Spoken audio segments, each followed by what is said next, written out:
makasih ya mau datang ya. Sama-sama Mas. Mas Atan makasih Terima udah mau kasih Bang datang. Enzo, terima kasih Bang. Saya cerita dulu nih sama netizen nih. Jadi kemarin itu kreatif gue itu pengen ngundang Lala sama orang tuanya. Terus gue bilang lah udah pernah kita undang. Kata mereka lagi viral di TikTok itu katanya Lala itu disantet gitu. Itu katanya ya. Terus katanya kalau malam gitu dia suka mengalami gangguan. Nah pas gue denger masa iya gitu kan. Jadi gue makanya ngundang. Terus gue juga ngundang Pak Ustadz Faizar karena beliau memang lebih arenanya lagi. Arena tinju kali ya. Areanya beliau ya. Ustadz terima kasih udah jauh-jauh loh dari Terima kasih kembali. dari Purwokerto 7 jam dia ke sini, Bro. Iya, Dan aku dengar juga Mas Adnan juga pengen ketemu. Betul, sebelum janjian ke Bang Denzo, aku dijanjian juga sama timnya Ustadz Faizar kan. Iya. Cuma belum ketemu karena beliau kan lagi nurut S2 jadi sibuk. Ketemunya di sini, Masya Allah banget. Tapi emang udah dihubungin kemarin. Iya, baru ke tim saya. Iya, cuma memang belum ada waktu pas emang jodoh ya. Iya. Iya, itu yang di depan sih Lala mau masuk kagak tuh ngobrol dia tuh sama istrinya. Coba dipanggil dulu tuh. Malah mainan kucing di depan dia. Ayo Lala sayang. Sini Lala, nih. Kita Lala, mau denger sayang. cerita dulu dong. Oh. Apa nih kalau bilang Masya Allah atau Subhanallah nih kalau lihat begini. Masya Allah ya. Masya Allah. Cantiknya. Terima kasih. Kamu udah hijaban sekarang? Sejak kapan? Bisa suap. Bisa Lala semua. bisa sulap. Tunggu. Ini kan lagi tanya hijab ya. Kamu nggak kesulap dong sayang. Aku tanya dulu. Kamu udah hijaban sejak kapan? Sejak apa ya? Ya? Lupa. Tapi ingat gak waktu itu gara-gara apa kamu berkerudung?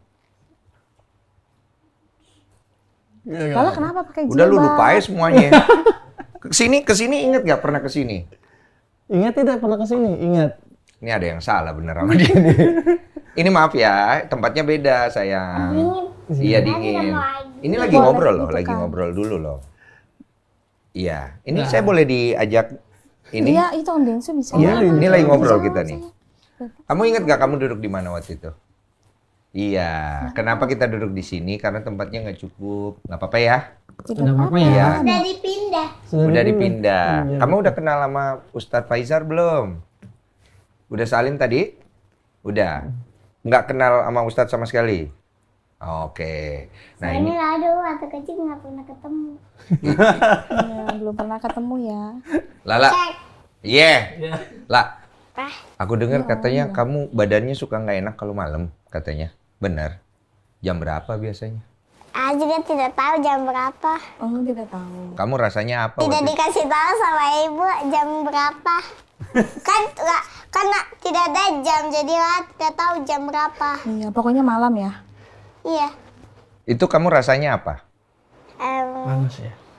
Sinyal. Dada? Bukan. Ini kan nunjuknya dada. Paru-paru lah sakit. Oh baik, paru-parunya sakit. Terus saya selalu tutup telinga. Gimana? Tutup telinga. Selalu tutup telinga soalnya dalam telinga seperti ada sesuatu yang nyangkut. Sama yang mana lagi? Pas Panas ya? mau pulang itu dengar suara itu lah. Pas di rumah dengar suara gergaji. Gergaji. Iya. Terus paru-parunya Ini gini, sakit. sakitnya dulu. Paru-paru kamu sakit.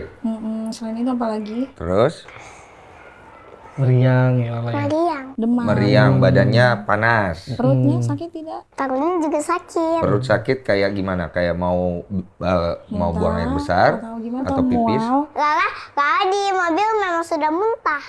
Oh muntah. Ada muntah betul. Muntah 2 kali. Muntah. Jadi badannya tuh nggak enak terus. Setiap jam berapa emang? Kalau itu biasa habis maghrib sih mulainya.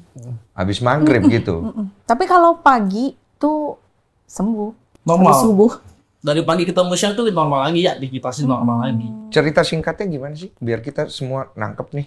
Jadi cerita singkatnya gitu, sebelum kejadian seperti ini kan, saya punya saudara itu 5 bersaudara kandung ya. Saya yang kenal. Itu 5-5-nya itu memimpikan hal yang sama bahwa kita bertiga ini lagi pada celaka.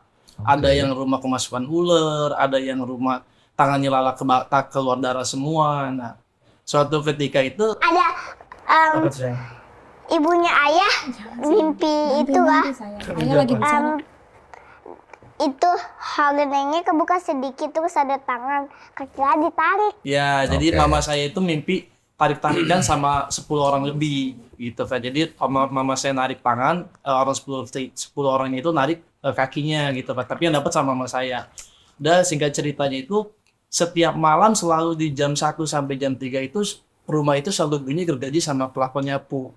Tunggu. Ini bukan mimpi yang bunyi ini. Bukan, kalau ini bukan. Jadi Kalau itu sembuhan. Ya, jadi awal ceritanya itu bunyi ledakan dahsyat yang istri dengar pertama kali. Bunyi jeger gitu kan. Yang tolong naik dong yang di atas ada bunyi ledakan. Kita ngecek ternyata pelakuannya nggak ada hancur, gentengnya nggak ada yang hancur. Tapi Oke. ada yang hancur. Tidak ada yang hancur sayang. Ada. Tapi gentengnya itu beda. Bukannya hancur, aku tidak mengerti nanti ya. Lumayan. Itu nanti Aing bicara dulu sebentar ya boleh? Itu omongan dewasa. Iya. Tidak tahu. Pintar, good job. Oke. Jadi Tidak boleh lanjut ngomong lagi ketika bunyi ledakan itu istri Naga dan manggil bunyi suara sapu. Itu awal aku pikir itu kan pertamanya adalah suara biasa ya, mungkin penunggu rumah aja gitu kan. Tapi kok selalu berlanjut seperti itu di jam yang sama gitu, jam 1 sampai jam 3. Saya coba panggil lah guru ngaji saya gitu kan. Subuh tuh ya. Subuh jam 1 sampai jam 3. Ternyata memang betul ada kiriman. Nah, siapa yang bilang dari guru ngaji nih? Ya, guru ngaji aku tuh memang infokan bahwa memang ini ada kiriman sesuatu yang dikirim ke kita. Dan buktinya adalah ketika itu sudah dikasih tahu ada yang mengirimkan, 2 hari kemudiannya itu adalah ada seseorang yang minta foto istrinya, foto istriku. Oke. Nah, itu memang orang terdekat gitu kan. Maksud aku tuh buat apa kita minta foto istri gitu kan. Dan aku coba ratiban semua, aku coba buat kayak pengajian gitu di rumah. Dan ketika saya mengaji itu memang yang di bayangan saya itu adalah yang muka seseorang yang sama gitu. Oke. Akhirnya memang dan guru ngajiku pun bilang memang ini benar-benar kiriman. Karena bunyi ledakannya itu nggak ada yang hancur.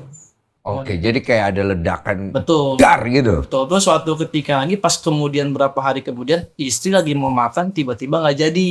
Ada batu. Padahal mau makan itu makan mie kering. Yang jauh dari ranah belatung gitu ya Prosta.